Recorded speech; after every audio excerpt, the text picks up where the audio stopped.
అంతర్ముఖానికి స్వాగతం సుస్వాగతం. ఈ రోజు రావడానికి కూడా చాలా అద్భుతమైన సబ్జెక్ట్ తీసుకొని వస్తున్నాం. మిర్యాలగూడ జిల్లా కావాలని ఎంతో పోరాటం చేశారు, కానీ కాలేదు. కానీ మిర్యాలగూడ జిల్లా అయినంత ఫీలింగ్ తెచ్చారు మన కలెక్టర్ గారు. మారుతున్న కాలాన్ని బట్టి చాలా మార్పులు జరిగాయి మన రాష్ట్రంలో. తెలంగాణ ఏర్పడే కాలం ఒకప్పుడు డివిజన్ అంటే మిర్యాలగూడ ఆర్డీఓ పరిధిలో ఉండే డివిజన్. ఇప్పుడు తెలంగాణ ఏర్పడ్డాక జిల్లాలు మారాయి, డివిజన్లు మారాయి. ఆ సిస్టంలో భాగంగానే మన మిర్యాలగూడలో కూడా ఆర్డీఓ నుండి సబ్ కలెక్టర్ స్టేజ్కి వచ్చి ఆ సబ్ కలెక్టర్ గా అమిత్ నారాయణ ఐఏఎస్ గారితో నేటి అంతర్ముఖం. నమస్కారం సార్.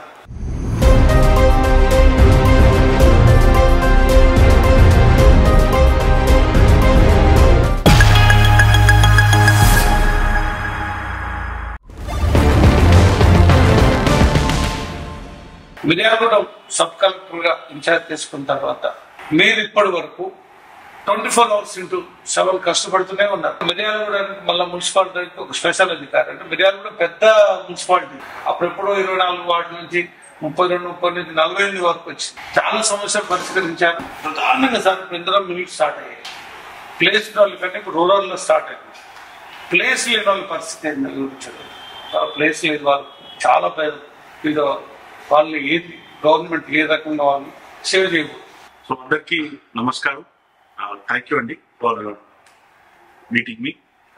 సో నేను ఇక్కడ జాయిన్ అయ్యి కూడా 1 year పీరియడ్ అయింది.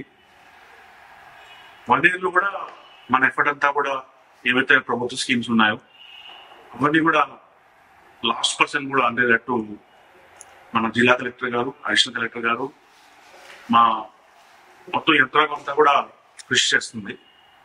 సో మీరు చెప్పినట్టు ఇంటర్నెల్ స్కీమ్ అనేది చాలా వాస్ట్ స్కీమ్. మనం కూడా చాలా మంచి నుంచి అది ఎఫెక్టివ్ గా గ్రౌండ్ అవ్వాలి. ఏవైతే పబ్లిక్ ఉన్నారో వాళ్ళందరూ కూడా మేలు జరగాలి.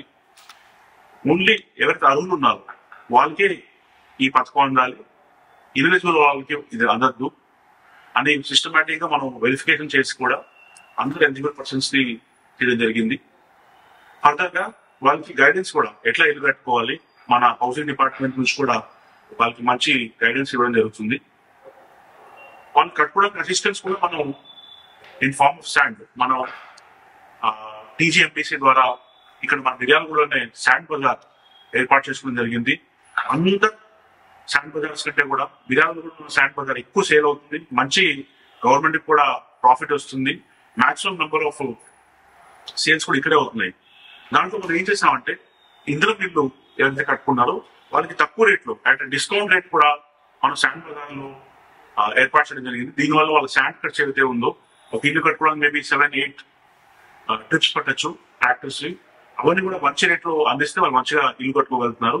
అదేవిధంగా నేను గౌరవనీయులు ఎమ్మెల్యే గారు ఈ సిమెంట్ కంపెనీస్ అన్ని కూడా మన దామర్షేట్ ఏరియాలో ఉంటాయి కాబట్టి వాళ్ళందరితో మాట్లాడి తక్కువ రేట్లో అంటే discount rate maybe some market rate అంటే ఒక 50-100 రూపీస్ తక్కువ రేట్లోనే సిమెంట్ బస్తాలు కూడా అందించడానికి మేము ప్లాన్ చేసి అది కూడా ఎఫెక్టివ్ ఉంది.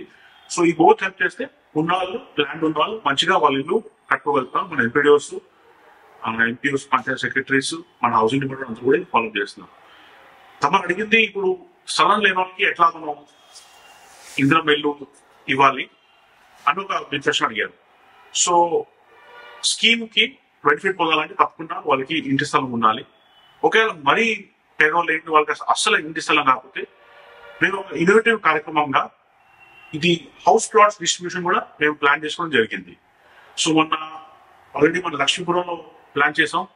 అదేవిధంగా మనం తుంగపాడ్, చిల్లాపురం, కృష్ణాపురం ఇవన్నీ ప్లేసెస్ లో కూడా హౌస్ డిస్ట్రిబ్యూషన్ కూడా మనం కార్యక్రమాలు పెట్టుకొని ఎవరైతే పూర్ పర్సన్స్ ఉన్నారో బీపీఎల్ పర్సన్స్ వాళ్ళందరూ కూడా మనం ఈ హౌస్ సైడ్ డిస్ట్రిబ్యూట్ చేయడం జరిగింది. హౌస్ సైడ్ డిస్ట్రిబ్యూట్ చేసినాక వాళ్ళందరూ కూడా హౌస్ సైడ్ వచ్చినట్టు ఉంటుంది కాబట్టి వాళ్ళు కూడా L1 కేటగిరీలో వస్తారు. దాంట్లో వాళ్ళు కూడా ఇంటర్మీడియట్ స్కీమ్ కి ఎలిజిబుల్ వాళ్ళు కూడా ఇల్లు కట్టుకోవచ్చు. అదేవిధంగా అడిగిపల్లిలో కూడా మనం గుడిమాణిక్యంలో కూడా ఒక 5 acres ల్యాండ్ తీసుకుని ఊరంతా సర్వే అయ్యేటట్టు మంచిగా అక్కడ హౌస్ ప్లాట్స్ కూడా మనం డెవలప్ చేయడం జరుగుతుంది. సో ఇట్లాగే సాగర్ కాన్స్టిట్యున్సీలో కూడా ఆల్మోస్ట్ 7-8 ప్లేసెస్ లో మన రెవెన్యూ డిపార్ట్మెంట్ ఇక్కడ హౌస్ సైడ్స్ డిస్ట్రిబ్యూట్ జరిగింది. కుంపల్లి, శిల్గాపురం, రాజవరం, బోయగూడెం, మనకి హజారిగూడెం ఇట్లాంటి ప్లేస్ లో కూడా మనం హౌస్ సైడ్ డిస్ట్రిబ్యూట్ చేయడం జరిగింది. సార్ ఇప్పుడు మీరు శాండ్ అన్నారు సార్, శాండ్ గురించి కరెక్ట్ ఒక ప్రశ్న సార్. మోసే పరివాహక ప్రాంతాల్లో కొన్ని గ్రామాలు ఉన్నాయండి. ఇటుపోతే ఆవుగల్ నుండి కొన్ని గ్రామాలు మూసి పాలే పరివాహక ప్రాంతాల్లో ఉన్నాయి. వాళ్ళకు దగ్గరలో ఉంటుంది కాబట్టి, పేదవాళ్ళు కాబట్టి మీరు అన్న 8 ట్రిప్పుల వరకు ఇంట్లో 5 ఉంటారు. వాళ్ళే ఇసుక నింపుకోవడానికి, వాళ్ళే ట్రాక్టర్లు దులుపుకోవడానికి అది గవర్నమెంట్ రేట్లతో ఫిక్స్ చేసి వాళ్ళకు 8 ట్రాక్టర్ల వరకు పర్మిషన్ ఇస్తే కొంత ఇబ్బంది తగ్గుతుందని చాలా మంది జాగ్రత్త. వాళ్ళు మీరు పర్మిషన్ ఇచ్చేట్టు ఇస్తున్నారు, మళ్ళీ మైనింగ్ వాళ్ళు పట్టుకుంటారు, మైనింగ్ వాళ్ళు ఇబ్బంది పెడతారు, ఇటు పోలీసు వాళ్ళు ఇబ్బంది పెడతారు. అసలు వాళ్ళకి ఎటు కాని పరిస్థితుల్లో వరకు 8 ట్రిప్పుల వరకు ఒక ఇంటికి మీరేమన్నా అట్లా డైరెక్షన్ చేయగలిగితే వాళ్ళు హ్యాపీ అవుతారని మేము ప్రజల తరపు నుంచి అడుగుతుంటాం. సో మీరు చెప్పినట్టు శాండ్ అనేది ఈజీగా అవైలబుల్ ఉండాలి, ఎవరికి కూడా ఇబ్బంది ఉండద్దు. అట్ ద సేమ్ టైం మన గవర్నమెంట్ కూడా మంచి రెవెన్యూ రావాలని ప్రీన్ ఆబ్జెక్టివ్స్ తో మనం ముందుకెళ్ళడం జరుగుతుంది. ఏదైతే ఇల్లీగల్ గా శాండ్ తీసుకున్నారో వాళ్ళందరి మీద కూడా కఠిన చర్యలు తీసుకోవడం జరుగుతుంది.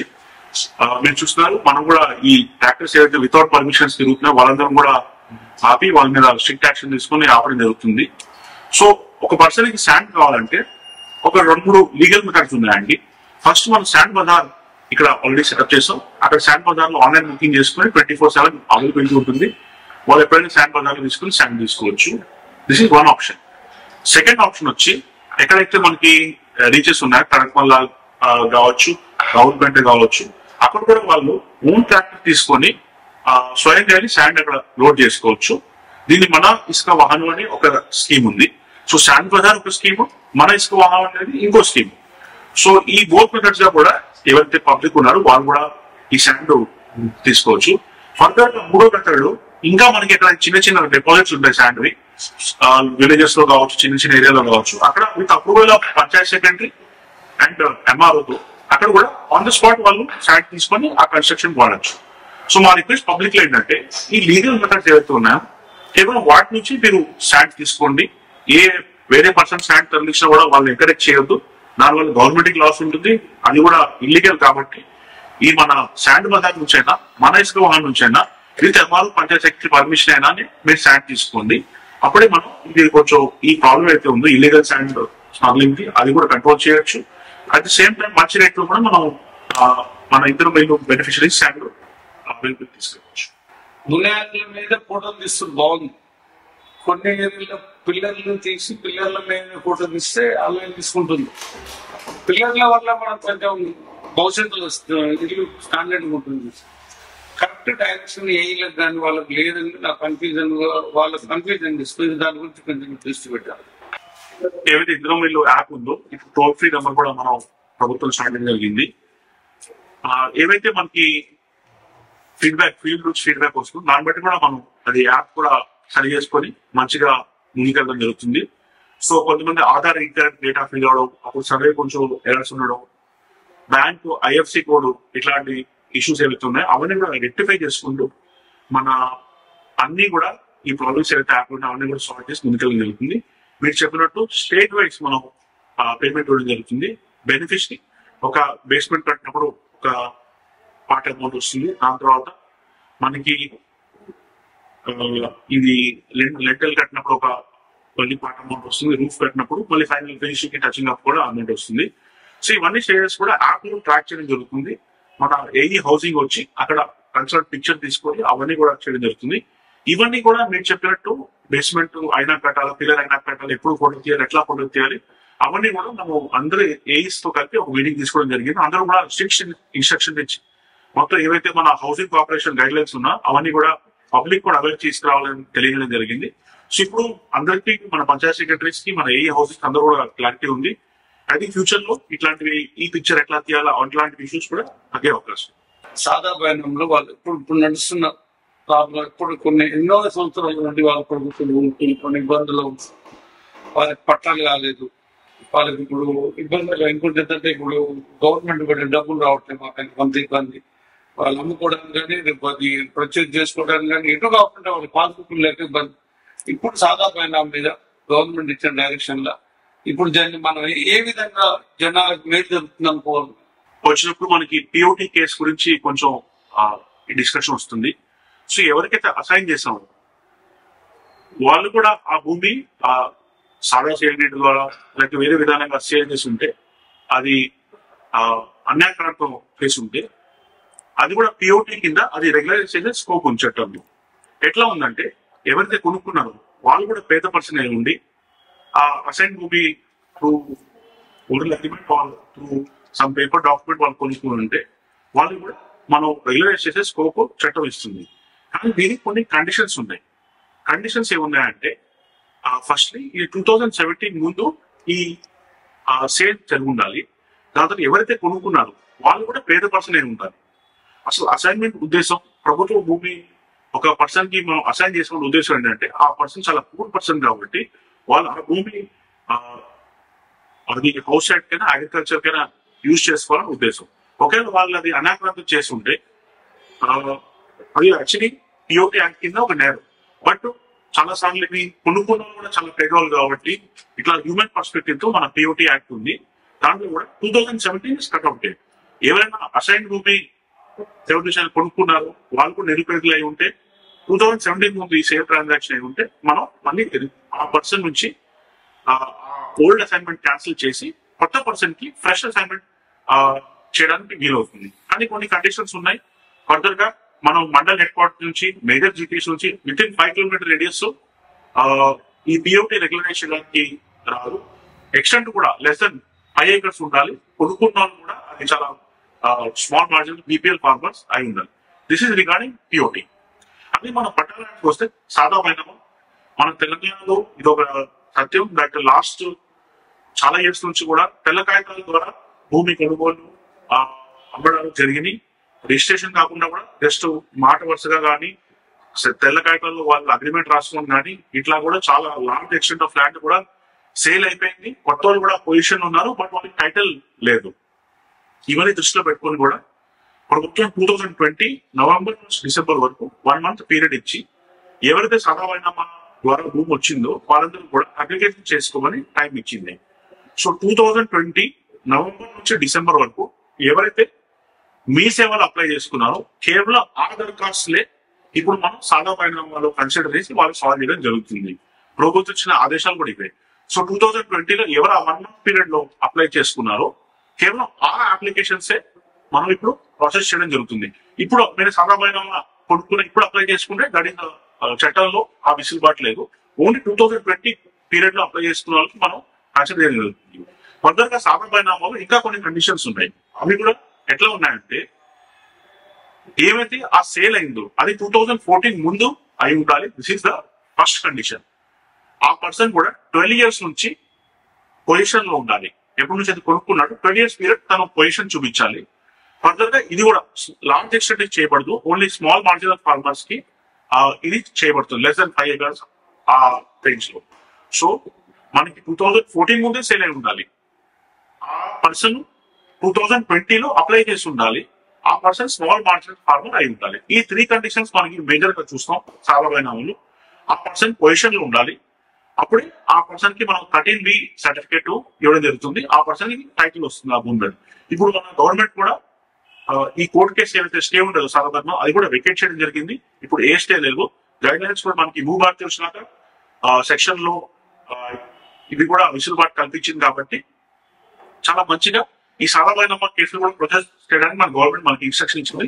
తొందరలోనే మన డివిజన్ లో ఐ థింక్ ఆల్మోస్ట్ 10,000 కేసెస్ మనకి సాధారణ ఉన్నాయి. మన 10 మండల్స్ కలిపి అవన్నీ కూడా ప్రాసెస్ చేసి ఏవైతే ఎలిజిబుల్ కేసులు ఉన్నారో వెరిఫికేషన్ తర్వాత ఇది కూడా ఆడియో స్థాయిలో కంప్లీట్ అవుతుంది కాబట్టి వాళ్ళందరూ కూడా 13B సర్టిఫికేట్ ఇవ్వండి. సాగర్ నియోజకవర్గంలో పైలట్ ప్రాజెక్ట్ కింద మన కొన్ని గవర్నమెంట్ ప్రభుత్వ భూములకు వాళ్ళు చేసుకున్న భూములకు పట్టాలు ఇవ్వడం జరిగింది.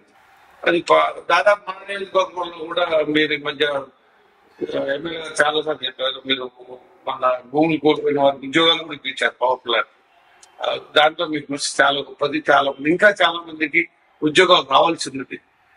వాళ్ళకి భూములు పోయిన వాళ్ళకి భూములు చేసుకునే వారికి సాగర్ నియోజకవర్గంలో మాత్రం పైలట్ ప్రాజెక్ట్ నడిచింది.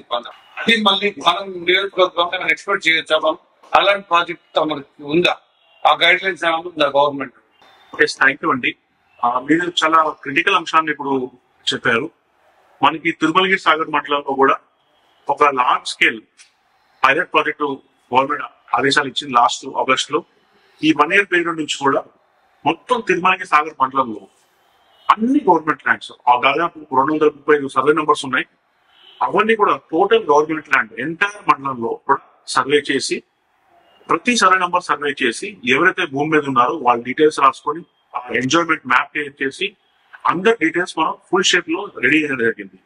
దీనివల్ల మనకి యూజ్ ఏంటంటే దాదాపు భూమి మీద ఉన్న 4,000 మంది 4,000 ఎకరాలు సాగు చేస్తున్న మంది వాళ్ళందరూ కూడా మనం పాస్బుక్ కలిగించే సిచ్యువేషన్ లో వచ్చాం. సో దాదాపు 4,200 పర్సన్స్ కి 4,000 ఎకరాలు అసైన్మెంట్ చేయడానికి, కొత్త పాస్బుక్ ఇవ్వడానికి ఇది ఒక చాలా గ్రేట్ పైలట్ ప్రాజెక్ట్ అని మీకు తెలియజేస్తున్నాను. మనకి తెలంగాణ ఏర్పడి నుంచి కానీ 2012 లో లాస్ట్ మేజర్ అసైన్మెంట్ డ్రైవ్ అయింది. దాని తర్వాత కూడా ఇది ఎంటైర్ స్టేట్ లో కూడా చాలా లార్జ్ స్కేల్ అసైన్మెంట్ డ్రైవ్. మనకి ఎవరైతే భూమి మీద ఉన్నారో వాళ్ళకి పాస్బుక్లు లేవు, ఇవన్నీ కూడా మనం సర్వే చేసి మంచిగా ఐడెంటిఫై చేసి వాళ్ళందరూ కూడా పాస్బుక్లు కల్పించే భూభారతి చట్టం వల్ల వాళ్ళకి కలిగిన వెసులుబాటు. ఇంకో అడ్వాంటేజ్ ఈ పైలట్ ప్రాజెక్ట్ ఏంటంటే ఎవరైతే భూమి మీద లేరో, కేవలం పాస్బుక్ ఉంది కానీ భూమి మీద వాళ్ళు లేరో, వాళ్ళందరినీ మనం ఐడెంటిఫై చేసాం. ఈ పర్సన్ ఓన్లీ పాస్బుక్ ఉంది కానీ ఇతను ఫీల్డ్ మీద లేరు, ఇతనికి యాక్చువల్ గా ఇది కలవదు, ఈ పాస్బుక్ ఉండదంటే వాళ్ళందరినీ కూడా ఐడెంటిఫై చేసి దాదాపు 3,000 ఎకరాలు పట్టాలు కూడా మనం క్యాన్సిల్ చేయడం జరిగింది. సో దీంట్లో డబుల్ న్యాయం జరిగింది. ఎవరైతే భూమి మీద లేడో వాళ్ళ పాస్బుక్ లో క్యాన్సిల్ చేయడం జరిగింది. 3,000 ఎకరాల దాకా వాళ్ళకి రైతు బంధు అన్ని కూడా ఆపేసి మంచిగా వాళ్ళకి క్యాన్సిల్ చేయడం జరిగింది. ఫర్దర్ గా కూడా ఎవరైతే భూమి మీద ఉన్నారో 4,000 మందికి మనం ఇవ్వడం జరిగింది. సో మనకి ఇది కూడా చాలా మేలైంది పైలట్ ప్రాజెక్ట్ వల్ల. ఫర్దర్ గా కూడా మన గవర్నమెంట్ ల్యాండ్స్ కాకుండా కూడా ఏవైతే ఎలాబీ ప్రాపర్టీ ల్యాండ్స్ ఉన్నాయో, డిఫార్మ్ ల్యాండ్స్ ఉన్నాయో, ఫారెస్ట్ ఇష్యూస్ ఉన్నాయో, ఆర్ఎఫ్ఆర్ ఇష్యూస్ ఉన్నాయో అవన్నీ కూడా సాల్వ్ చేయడం జరిగింది. సో చాలా మంది ఆల్మోస్ట్ 200 మెంబర్స్ వరకు ఈ పైలట్ ప్రాజెక్ట్ లో కష్టపడి వాళ్ళ సేవలు అందించారు. ఇప్పుడు మనం కంక్లూజన్ కి తీసుకురాగలిగాం. 2 days బ్యాక్ మన సెక్రటేరియట్ లో కూడా ఆనరబుల్ రెవెన్యూ మినిస్టర్ సార్ తో కూడా ఈ పైలట్ ప్రాజెక్ట్ గురించి డిస్కస్ చేసాం. వాళ్ళు కూడా అప్రిషియేట్ చేశారు మన గవర్నమెంట్ ల్యాండ్ లో చేసిన వర్క్ కి. సో తొందరలోనే దీనికి మేబీ ఒక మంచి ప్రోగ్రామ్ పెట్టుకుని కూడా అందరికీ పటాసి డిస్ట్రిబ్యూట్ జరుగుతుంది. అదేవిధంగా మీరు ఇంకో పాయింట్ కూడా చెప్పడం జరిగింది. మనకి వైటీపీఎస్ ప్లాంట్ 2015-16 ఆ పేరులో స్టార్ట్ అయ్యి ప్లాంట్ కూడా ఇప్పుడు కంప్లీట్ అయింది. సో చాలా మంది ఎవరైతే భూములు కోల్పోయారో ఆ ప్లాంట్ వాళ్ళందరూ కూడా జాబ్స్ కూడా చాలా నుంచి ఎదురు చూస్తున్నారు. మన గవర్నమెంట్ జిల్లా కలెక్టర్ ఆదేశాల మేరకు ఆ డాక్యుమెంట్స్ అన్ని కూడా తీసి మొత్తం ఎలిజిబుల్ పర్సన్స్ కూడా ఐడెంటిఫై చేయడం జరిగింది 3 కేటగిరీస్ లో. ఫస్ట్ పీడిఎఫ్, ఎవరైతే ఇల్లు కోల్పోయారో వాళ్ళని ప్రాజెక్ట్ డిస్ప్లేస్ ఫ్యామిలీస్ అంటాం. ఎవరైతే ల్యాండ్ కోల్పోయారో వాళ్ళ ప్రాజెక్ట్ అఫెక్టెడ్ ఫ్యామిలీస్ అంటాం. ప్లస్ చాలా వరకు ఫారెస్ట్ భూమి కూడా అక్వైర్ అయింది. ఆర్ఎఫ్ఆర్ కేటగిరీ కింద ఫారెస్ట్ పట్టా ఉన్న వాళ్ళు కూడా ఈ ప్రాజెక్ట్ వల్ల అఫెక్ట్ అయ్యారు కాబట్టి వాళ్ళందరినీ కూడా జాబ్స్ ఇవ్వాలన్నప్పుడు వైటీపీఎస్ వాళ్ళు హామీ ఇచ్చారు కాబట్టి ఆ హామీ కట్టుబడి ఉండి కూడా మనం ఇప్పుడు అన్ని డాక్యుమెంట్స్ తయారు చేసి మన జెన్కో బోర్డ్ కి వాళ్ళ నేమ్స్ అన్ని కూడా పంపించడం జరిగింది. దీనివల్ల దాదాపు 500 మెంబర్స్ కి వైటీపీఎస్ లో జాబ్ రావడం జరిగింది. అక్రాస్ 3 కేటగిరీస్, మనకి పీడిఎఫ్ కావచ్చు, పిఎఫ్ కావచ్చు, ఆర్ఎఫ్ఆర్ కేటగిరీ కావచ్చు. ఈ 3 కేటగిరీస్ ద్వారా తాళవేరు కూడా నీర్లపాలెం విలేజెస్ నుంచి 500 మెంబర్స్ కి జెన్కోలో జాబ్ రావడం చాలా గ్రేట్. మనందరికి తెలుసు జెన్కో అంటే చాలా ప్రతిష్టాత్మకమైన సంస్థ, చాలా మంచి వర్కింగ్ కండిషన్స్ ఉంటాయి, బెనిఫిట్స్ ఉంటాయి. దాదాపు 40,000-50,000 శాలరీ వస్తుంది వాళ్ళందరికీ కూడా ఇప్పుడు. సో ఇది కూడా మన గవర్నమెంట్ ఎమ్మెల్యే గారు, ఎమ్మెల్సీ గారు సపోర్ట్ తోనే మనం చేయగలిగాం. వాళ్ళందరూ కూడా జాబ్ హోల్డర్స్ గా ఈరోజు వైటీపీఎస్ లో కూడా వాళ్ళు సేవలు అందిస్తారు. మున్సిపాలిటీలో గతంలో ఇప్పుడు స్టాఫ్ తప్ప ఇప్పుడు స్టాఫ్ లేదు. మున్సిపాలిటీ పెరిగింది సార్.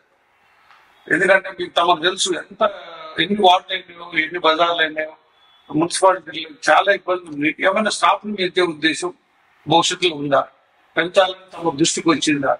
ఎస్ అంటే యాజ్ స్పెషల్ ఆఫీసర్ మున్సిపాలిటీ కూడా మాకు ప్రత్యేక దృష్టి ఉంటుంది. మనకు కొత్త కమిషనర్ గారు కూడా వచ్చారు.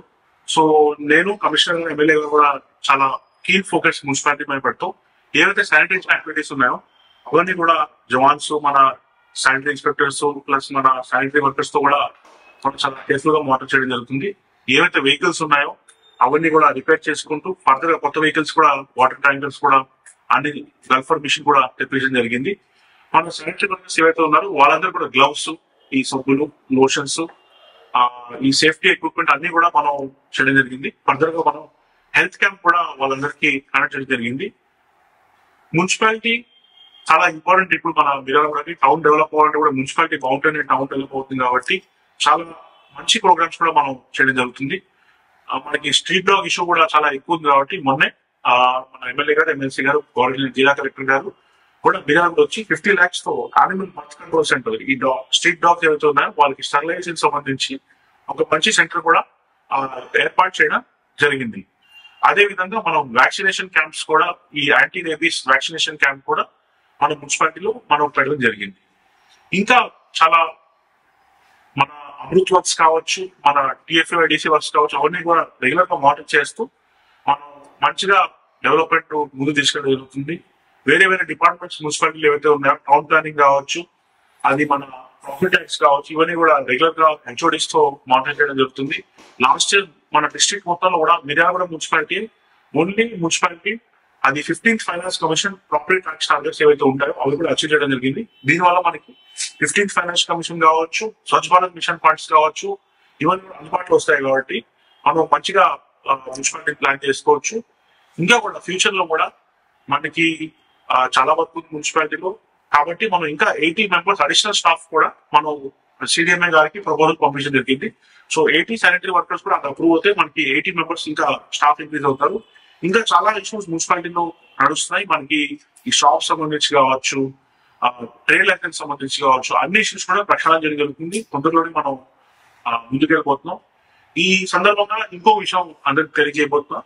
దట్ మనకి అందరికి తెలుసు దట్ ఆల్రెడీ మున్సిపాలిటీలో ఇప్పుడు మనకి రోడ్ వైడనింగ్ జరుగుతుంది.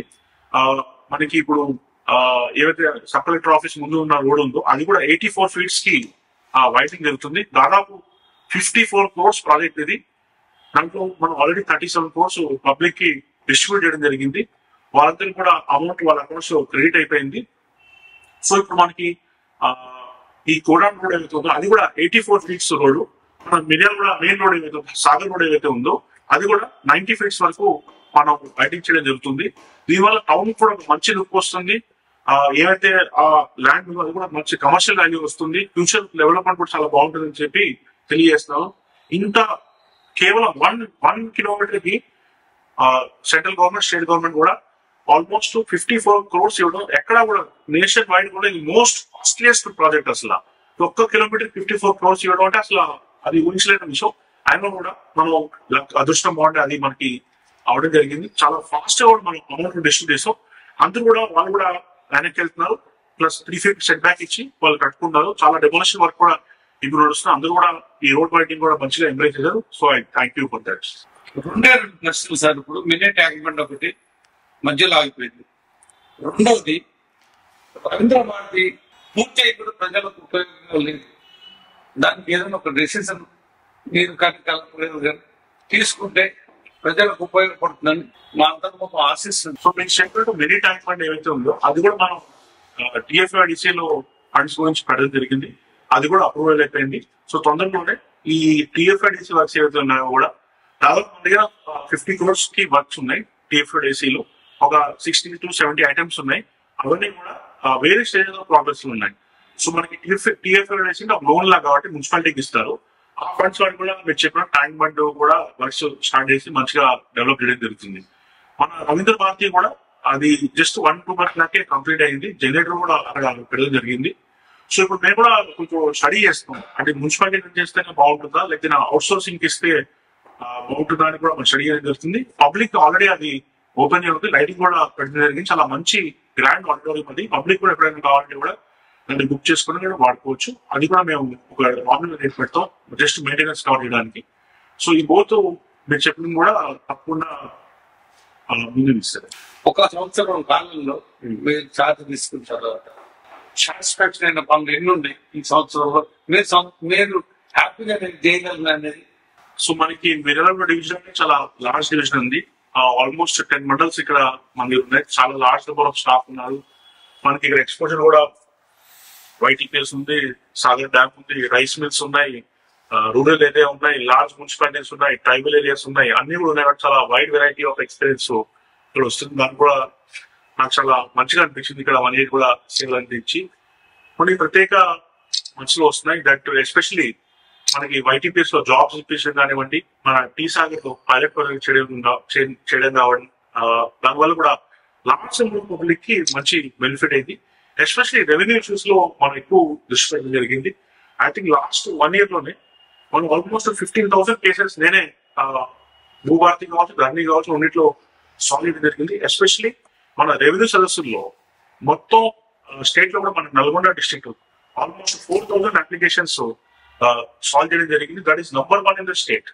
సెకండ్, దాంట్లో మన మిర్యాలగూడ డివిజన్ వచ్చి ఆల్మోస్ట్ 2,500 కేసెస్ కేవలం మిర్యాలగూడ డివిజన్ వచ్చినాయి. మనం నల్గొండ డిస్ట్రిక్ట్ వచ్చి 4,000, నెక్స్ట్ డిస్ట్రిక్ట్ వచ్చి Nizamabad which is around 2,000. But కేవలం మన మిర్యాలగూడ డివిజన్ లోనే మన 2,500 కేసులు సాల్వ్ చేయడం జరిగింది. నల్గొండ డిస్ట్రిక్ట్ లో 4,000 అయితే మిర్యాలగూడ డివిజన్ లోనే మనం 2,500 సాల్వ్ చేయడం జరిగింది. సో దీనివల్ల లార్జ్ నెంబర్ పబ్లిక్ కూడా వాళ్ళకి ఏవైతే భూమి చాలా ఏళ్ళ నుంచి వాళ్ళు సాగులో ఉన్నారు వాళ్ళందరూ కూడా ఆసుపత్రులు జరిగింది. ముందు ధరణిలో కావచ్చు, భూభారతి వచ్చినాక కావచ్చు, భూభారతి రెవెన్యూలో కావచ్చు, టీ సాగర్ పైలట్ ప్రాజెక్ట్ లో కావచ్చు, దామర్చల్ల ఇడిపల్లిలో చాలా అప్లికేషన్ తీసుకుని కావచ్చు. ఆల్మోస్ట్ 15,000 అప్లికేషన్స్ వరకు మన లాస్ట్ 1 year లో ఈ ల్యాండ్ ఇంటిగ్రిటీ మనం సాల్వ్ చేయడం జరిగింది.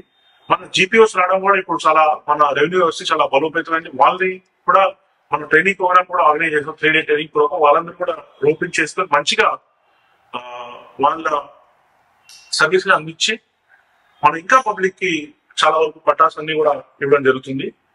మన సాగర్ కాన్స్టిట్యున్సీలో కూడా, మిర్యాలగూడ కాన్స్టిట్యున్సీలో కూడా మన రేషన్ షాప్స్ కూడా మనం ఫిల్ చేయడం జరిగింది. అది చాలా ఇంటెన్సివ్ ప్రాసెస్. GOMS నెంబర్ 20 ప్రకారం మనం దాంట్లో ముందుకెళ్ళి ఎగ్జామ్ కండక్ట్ చేసి, ఇంటర్వ్యూ కండక్ట్ చేసి కూడా చాలా ఇంపార్షియల్ మేనర్ లో అందరికి 30 members కి రేషన్ షాప్స్ కూడా మనం ఫిల్ చేయడం జరిగింది. ఇంకా కొంచెం బిస్వర్డ్ ప్రోగ్రామ్ కూడా మన దగ్గర అయింది మార్చ్ మంత్ లో. అది కూడా చాలా ఆర్గనైజ్ చేస్తూ చాలా మంచి ఎక్స్పీరియన్స్. ప్రపంచంలో అంత యూనిక్ ప్రోగ్రామ్ కూడా మన సాగర్ లో అవడం, విజయ విహార్ బుద్ధవనం ఏరియాలో అవడం మనకు చాలా అదృష్టంగా భావించాలి. ఇంకా ఫర్దర్ గా మన ప్రెస్ ప్లాట్స్ కూడా మనం BPL కేటగిరీ కింద మంచిగా ఇవ్వడం జరిగింది. ఇది లాంగ్ పెండింగ్ ఇష్యూ. ఇక్కడ ఉన్న జర్నలిస్ట్ అందరూ కూడా, యూనియన్స్ అందరూ కూడా, పూర్ పర్సన్స్ అందరూ కూడా, ఫ్రెండ్స్ అందరూ కూడా చాలా ఏళ్ళ నుంచి ఈ ప్రెస్ ప్లాట్స్ గురించి డిమాండ్ అనేది జరుగుతుంది. అది కూడా మనం గవర్నమెంట్ జిల్లా కలెక్టర్ పర్మిషన్ తీసుకొని ఎమ్మెల్యే గారు, ఎమ్మెల్సీ గారు అందరూ కలిసి చాలా బ్రెయిన్ స్టార్మ్ చేసి ఒక 3-4 months కష్టపడి ల్యాండ్ ఐడెంటిఫై చేసి, దాన్ని లెవెలింగ్ చేసి, ప్లాటింగ్ చేసి, అప్లికేషన్స్ కాల్ ఫార్ చేసి, వెరిఫై చేసి, అలాట్మెంట్ చేసి, ఎవరికి ఏ ప్లాట్ ఇవ్వాలో అందరూ కూడా కట్టా సర్టిఫికేట్స్ ప్రిపేర్ చేసి ఇవ్వడం జరిగింది. గ్రాంట్ ప్రోగ్రామ్ మన సబ్ కలెక్టర్ ఆఫీస్ లో చేసుకొని. సో మేబీ చాలా రేర్ అనమాట ప్రెస్ ప్లాట్స్ BPL కేటగిరీ కింద ప్లాట్స్ ఇవ్వడం అంటే చాలా రేరు. మనం అది చేయగలిగాం అందరు పాపులేషన్ తో. ఫర్దర్ గా కూడా ఎవరైనా మిగిలిపోయి ఉంటే కూడా వాళ్ళకి కూడా నేను చెప్పాను, మీరేం దిగులు పడదు, అందరూ కూడా ఫ్యూచర్ లో కూడా మనం ఇవ్వడం జరుగుతుంది. చాలా మంది నా మిత్రులు నాకు వచ్చి ఈ ప్లాట్స్ గురించి అడుగుతారు. నేను వాళ్ళకి చెప్పాను, మీరు అసలు ఏం వరి అవ్వదు, 100% ఎవరికి కూడా వదులుకుండా ప్రెస్ ప్లాట్ ఇవ్వడం జరుగుతుంది, లేకపోతే BPL ప్లాట్ ఇవ్వడం జరుగుతుంది. సో మనకు పాజిటివ్ అయినప్పుడు అందరూ కూడా దాంట్లో పార్టిసిపేట్ అవ్వాలి. ఒక మంచి పని చేసినప్పుడు అందరూ దాంట్లో సహకారం అందించాలి. ఈ కొన్ని మనం ఎప్పుడు 100% చేయలేము. ఉన్న 80%, 90% చేసినప్పుడు కూడా అందరి సహకారం మనకి చాలా ఇంపార్టెంట్. ఇంకా మన గవర్నమెంట్ జిల్లా కలెక్టర్ మంచి ఇనిషియేటివ్ తో నేషనల్ ఫ్యామిలీ బెనిఫిట్ స్కీమ్ అని, ఒక ఫ్యామిలీలో ఒక బ్రెడ్ వినర్ అర్నింగ్ మెంబర్ చనిపోతే వాళ్ళ ఫ్యామిలీ 20,000 బెనిఫిట్ వస్తుంది. సో ఈ స్కీమ్ లో కూడా మనం 10,000 అప్లికేషన్స్, ఆల్మోస్ట్ 20 crores అమౌంట్ మనం ఇట్లాంటి కేసులు డిస్పర్స్ చేయడం జరిగింది CO సత్యనారాయణ ద్వారా. దాంట్లో కూడా మన Miryalaguda division 4,000 application, largest number of application మన మిర్యాలగూడ డివిజన్ వచ్చి. సో ఇట్లాంటి మంచి మంచి కార్యక్రమాలు చేస్తూ కూడా ముందుకెళ్తాం. ఫర్దర్ గా కూడా ప్రజలు, మన ప్రజాప్రతినిధులు, అధికారులు అందరూ సౌకర్యంగా ఉంటే ఇంకా కూడా చాలా మంచి రిజల్ట్ చేస్తున్నారని ఆశిస్తున్నాను. వీడియోస్ ఓకే, ఒక ప్రత్యేకమైన స్కీమ్ కింద కొన్ని ఇల్లు శాంక్షన్ చేస్తాం. ఒక స్కీమ్ వచ్చింది కదా, దాని కొంచెం వివరంగా చెప్తాం కొంచెం. ఎందుకంటే వితంతులు ప్రతి విలేజ్ 15 మంది చాలా పూర్ ఉన్నారు, సంపాదించడం లేదు, చాలా ఇబ్బందులు, భర్తలు కోల్పోయి పిల్లలు లేక వాళ్ళు పడే వాళ్ళకి ఏమైనా ఇంకా కొంచెం.